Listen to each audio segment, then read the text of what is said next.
वंदौ चरण सरोज गुरु मुद मंडल आगार। जहि सेवत नर होत हैं भवसागर के पार। साहिब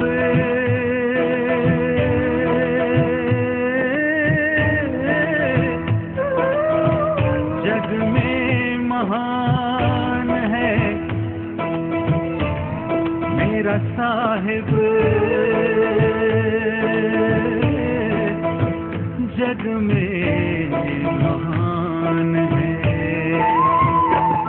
तेरे चरणों में मेरी जान है, मेरा साहिब सत्य समान है। मैं बंदगी साहिब की करूं, मेरा साहिब ही भगवान है। साहिब जग में महान है। साहिब बंदगी, साहिब बंदगी, साहिब साहिब बंदगी, साहिब बंदगी, साहिब बंदगी।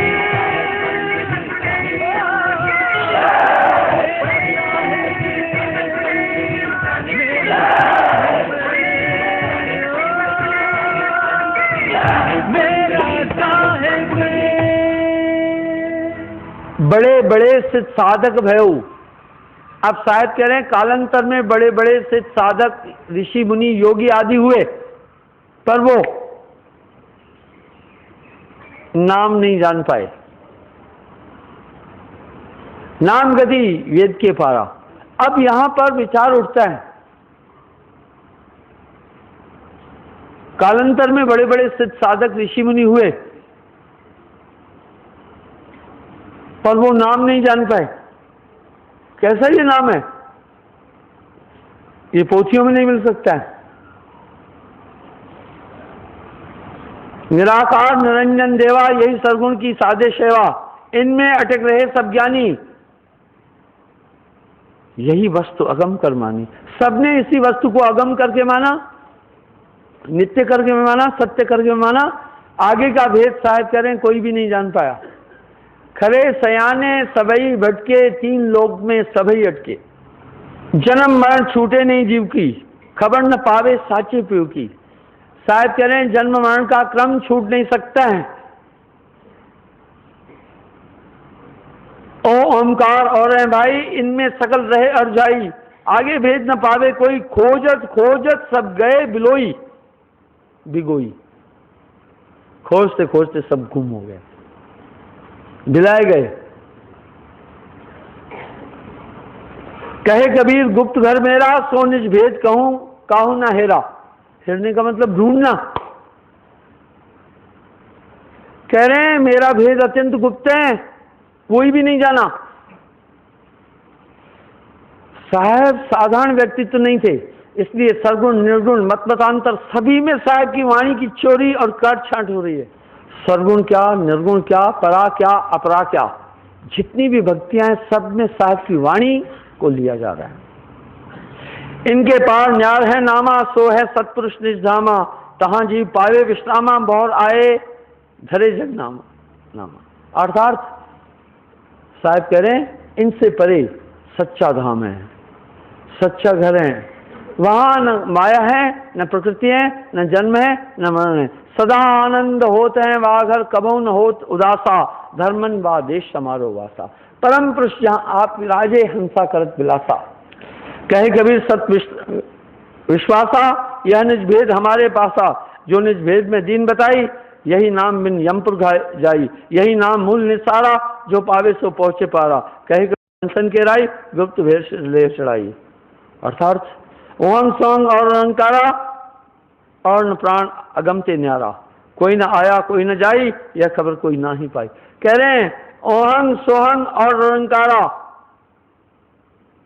इनसे परे, इनसे परे। पंच नाम के इर्द गिर्द मैंने कहा समस्त मतांतर चक्कर काट रहे हैं, या पिंडे सब्रमंडे, पर पाया नहीं, अनुभूति नहीं कर पाते हैं।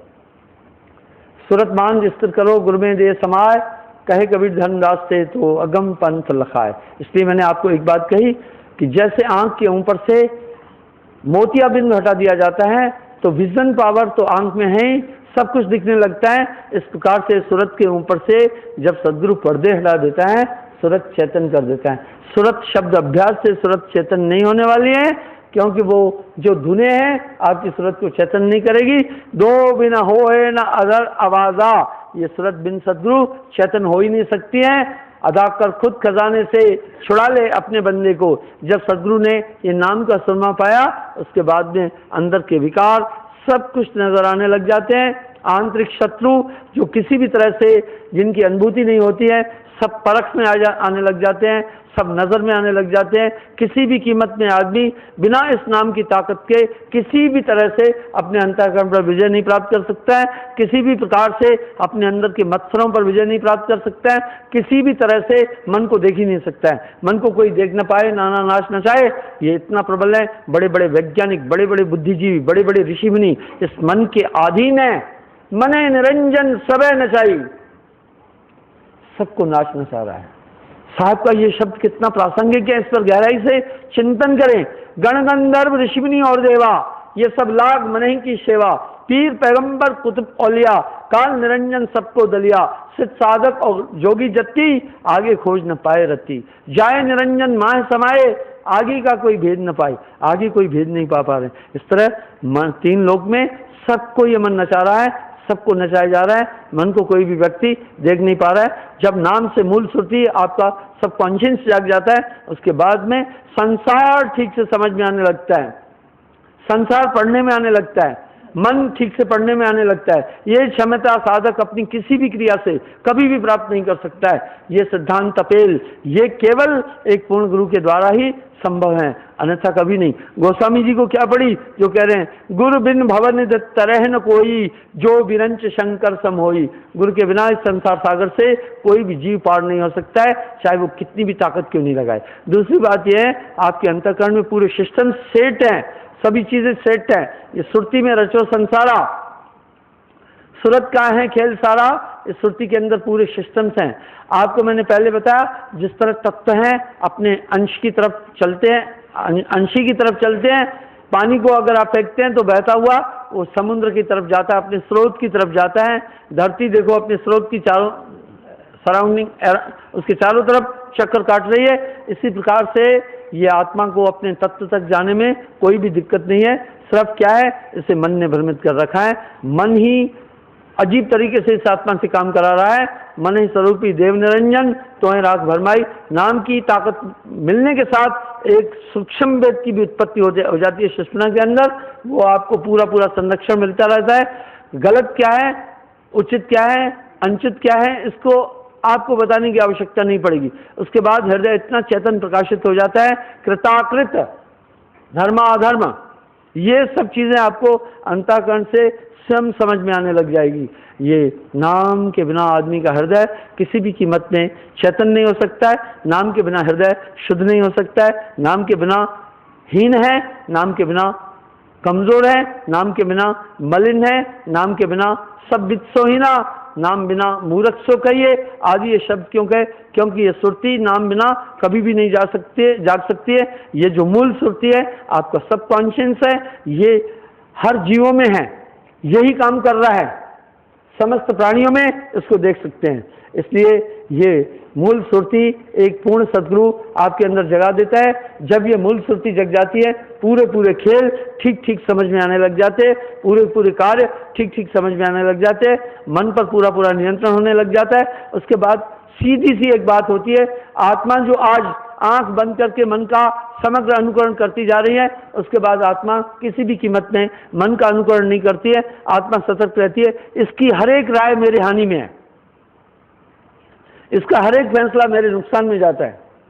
जैसे किसी बेईमान आदमी, चालाक आदमी से आप हमेशा सावधान हो जाते हैं, उसकी किसी भी बात को आप मानना नहीं चाहते हैं, क्योंकि वो जानते हैं कि ये चालाक आदमी है, हमेशा अपना ही हित देखता है। इस तरह आत्मा चेतन हो जाती है। उसको मन की पूरी कलाएं, मन की पूरी कल्पनाएं, मन की पूरी वृत्ति, मन की पूरी आदतें समझ में आती जाती हैं, और वो मन को त्यागी निर्मल हो जाई। वाह, मन जाता है जाने दे, गह के राख शरीर, उतरा पड़ा कमान से, क्या कर सकता तीर। उसके बाद मन की ताकत हीन हो जाती है। ये काम बड़े बड़े विद्वान नहीं कर सकते हैं, सभी लोग तो इस मन की प्रेरणा के अनुसार ही संसार में कर्म कर रहे हैं। इसलिए एक नामदान पाया हुआ आदमी, चाहे वो अनपढ़ भी है, वो चेतन हो जाता है, मूल चीज पकड़ लेता है। तभी तो साहब वाणी में कह रहे हैं, नाम बिना हृदय शुद्ध ना होई, कोटिन भांत करे जो कोई। जब ये मूल सुरती जागती है, ठीक वैसा ही होता है। मैंने इसका उदाहरण कई बार दिया है। वशिष्ठ मुनि ने जब कहा, हे राम, आत्म साक्षात्कार के बाद मनुष्य संसार सागर से पार हो जाता है। यानी मुख्य चीज ही तो यही हुई नहीं कि हम अपनी आत्मा को देख ले, यही मूल सुरती है। संतों ने आत्मा नहीं बोला, ठीक क्या? तो क्या है फिर? हमने तो आत्मा सुन रखी है, आप कहेंगे। प्राणेन धरित जीवशु, जब ये मूल सुरती प्राणों में रम जाती है तो इसको जीव कहते हैं। योनियों में भटकती है, जीव कहते हैं। जब ये थोड़े ज्ञानावस्था में आते हैं, इसको जीवात्मा कहते हैं। यानी उसमें जीव और आत्मा दोनों का सहयोग, दोनों की सूझबूझ चलती है। जब ये मनुष्य पंच भौतिक तत्व को त्याग देता है तो ये हो जाता है आत्मा। पर आत्मा स्थिति में भी मन का मिश्रण है, इसलिए आत्मा परमात्मा स्वप्न, स्वप्न का वो रूप है। वह कबीर साहब कह रहे हैं, परमात्मा मन को कहा है, परमात्मा मन को कहा है। आत्मा भी एक संभ्रांत, एक भ्रमांक शब्द है। आत्मा में भी मिश्रण है। जैसे मक्खन है, मक्खन दूध की पराकाष्ठा नहीं है, क्योंकि मक्खन में तो अभी भी लस्सी मिली हुई है। आप कहेंगे, महाराज समस्त धर्मशास्त्रों के विरुद्ध बोल रहे हो क्या?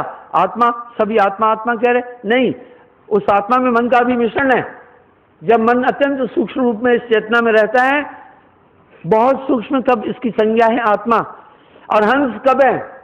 जब इसमें मन, नितांत मन का अभाव हो जाता है, तब इस आत्मा को हंस कहते हैं।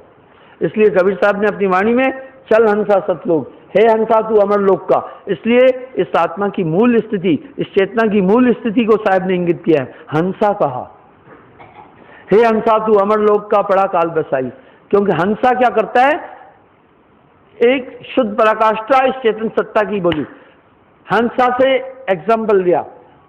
हंस बड़ा अनूठा लाजवाब है। जो इस अवस्था को प्राप्त हो जाता है, किसी भी तरह से फिर मन की प्रेरणा के द्वारा काम नहीं करता है।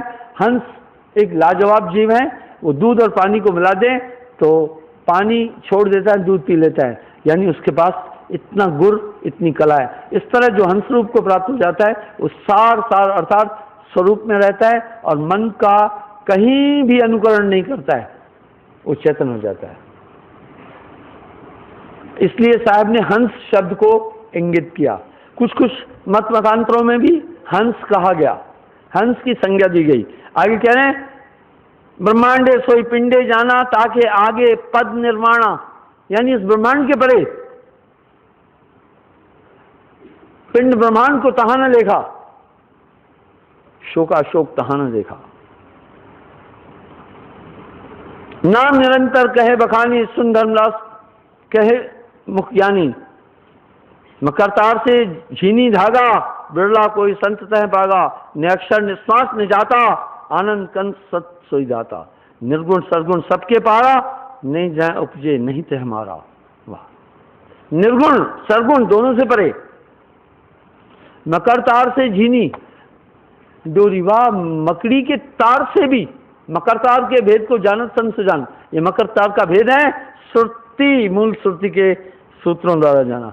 अगर आप कहीं निगाह ले गए तो आप देखो, नजर भी एक अपना रास्ता तय किया, शब्द ने भी अपना एक रास्ता तय किया, साउंड भी रास्ता अपना तय कर रही है। इसी तरह सुरती का भी एक अत्यंत सूक्ष्म रास्ता है। उस रास्ते को तय करने वाला, उस रास्ते को जानना मकरतार। मकरतार के भेद को जान संसुजान। निरक्षर निश्वास निजाता, आनंद कंद सोई सत्दाता। निर्गुण सरगुण सबके पारा, नहीं तय उपजे नहीं तय मारा। मूल नाम निर्वाण निरूपा, अगम अगोचर अलख अरूपा।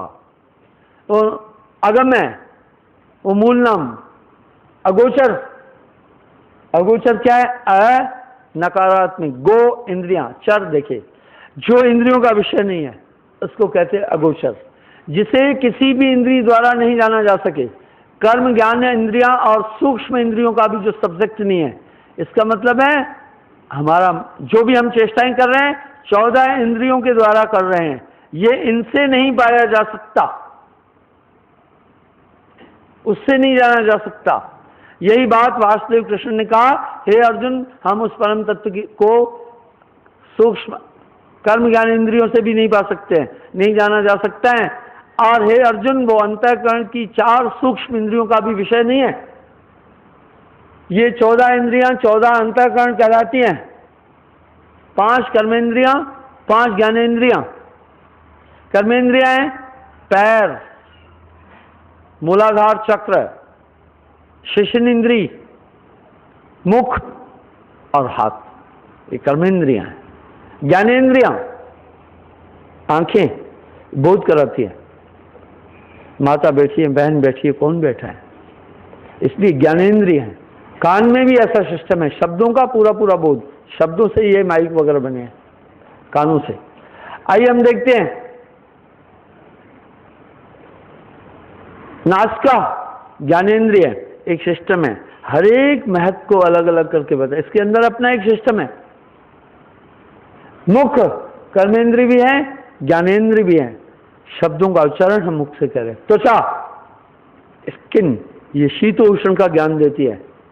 पानी गर्म है या ठंडा आपको आंख से नहीं पता चल रहा है, फौरन हाथ यूं करके देख लेते हैं, ओहो ये तो गर्म है, इसलिए ये त्वचा स्किन ये ज्ञानेंद्रिय है। कई चीजों का बोध हम इन ज्ञानेंद्रियों से लेते हैं, पर वो परमात्मा इनका सब्जेक्ट नहीं है। ये तो हो गई 10 इंद्रियां।